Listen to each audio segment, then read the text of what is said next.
One of the guys that was involved in the robbery and killing of the late rapper Pop Smoke ends up getting sentenced to only 4 years in custody. Let's talk about it. My name is Jamahl Kersey. I'm the principal attorney at Kersey Law, a boutique criminal defense firm in San Diego, California. And last week, one of the guys that was charged with the killing of Pop Smoke ended up pleading guilty to voluntary manslaughter and home invasion robbery.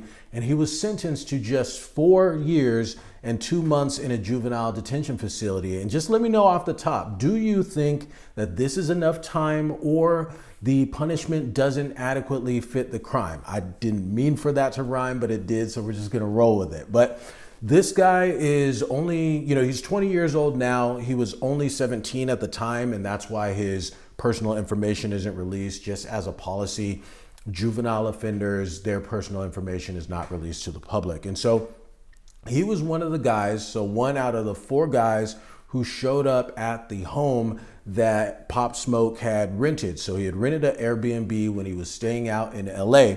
And if you remember how this whole thing started, was Pop Smoke had received some sort of gift bag. He posted a picture of it on IG, and the picture had a tag on the gift bag that had the address information of where he was staying. So these 4 guys ended up breaking into the residence through the 2nd floor balcony. So once they get inside the house, Pop Smoke is actually in the shower.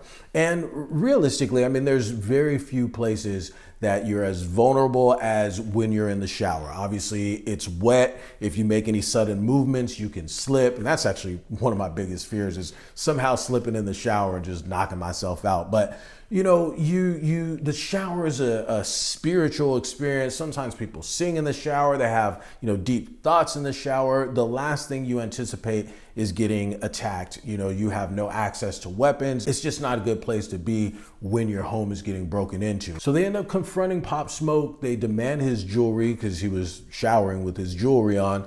And at first he was going to comply. He was going to give up his jewelry, but then he decided to fight back. And that's when, things went from bad to worse. And so one of the attackers, who was only 15 years old, this guy ended up pistol whipping Pop Smoke, and he ended up getting shot at least 3 times. And, obviously he succumbed to his wounds. And it's my understanding that all they were able to make out with was a diamond encrusted Rolex, which they ended up selling, forget this, just $2,000. So basically, Pop Smoke lost his life over $2,000.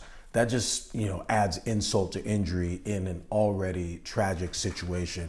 Pop Smoke had posted cash and luxury cars and luxury items and everything. And listen, I'm not going to victim shame, and I'm certainly not going to blame Pop Smoke for what happened to him. I think that you should be able to enjoy the fruits of your labor and your success. You should be able to spend your money however you want. If you want to be walking around iced out, you should be able to do that without fear of somebody taking that from you. But you have to understand that by walking around with this amount of value on your person, you do invite a target on your back. And clearly Pop Smoke had a target on his. And so one of the interesting things about this case is how the detectives were able to build their case using jailhouse informants. And this can happen. A lot of guys end up going down this way. A guy who wants to get a lesser sentence will get put in a cell with a guy that law enforcement wants to investigate, and they'll have them, befriend the guy and act real friendly, and he'll reveal stuff about his life, and then this guy will, presumably reveal stuff about his case, and they can end up, basically burying themselves by revealing details about their case that the cops probably would have never otherwise had if it wasn't for these jailhouse informants getting these confessions. And so they were able to get through this jailhouse informant that, how they used ski masks, and they used gloves, and they also utilized police scanners in order to avoid detection. So this was a relatively sophisticated means to carry out this robbery. I mean, stalking the IG page to find out where the address was, using police scanners, using what they could to avoid detection. And at the end of the day, it was nothing short of a brutal, plotted out killing. I mean, once they got into the home, they actually ended up confronting a female companion, and a gun was put to her head and she was threatened. And you can only imagine how scary that would be. And so, with these alarming facts, a lot of people are just wondering, how did this guy only get 4 years in custody and in a juvenile detention facility at that? And that's a very good question. And I don't have the specifics, but he was only 17 again at the time. And age does play a factor in sentencing. So a 17-year-old is going to get treated generally more leniently than, say, a 25-year-old, because there's still time for rehabilitation and setting that kid on the right path, whereas a 25-year-old might be set in their ways at that point. But hey, if you commit a brutal offense, then even your youth is not necessarily going to save you. So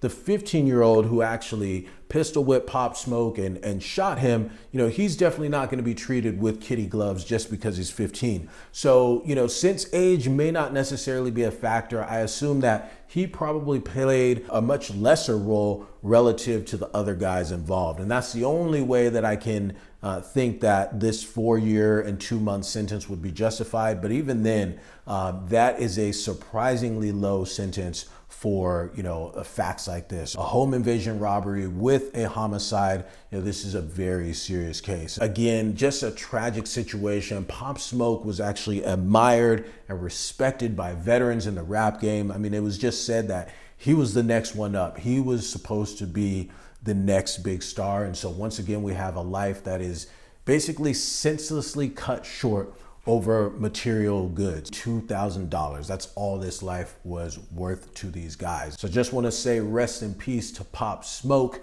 My heart goes out to his friends, family, loved ones, and fans. I haven't heard anything about these other guys. I think their cases are still pending, but just given the facts and what ultimately happened, I imagine they're going to spend the rest of their lives in prison, and that's just how it goes. Well, that's it for this video. So if you got something out of it, please show me some love and hit the like button. Make sure you subscribe to the channel and turn on those notifications so you never miss a new video when it drops. As always, I want to thank you so much for watching, and until next time, peace.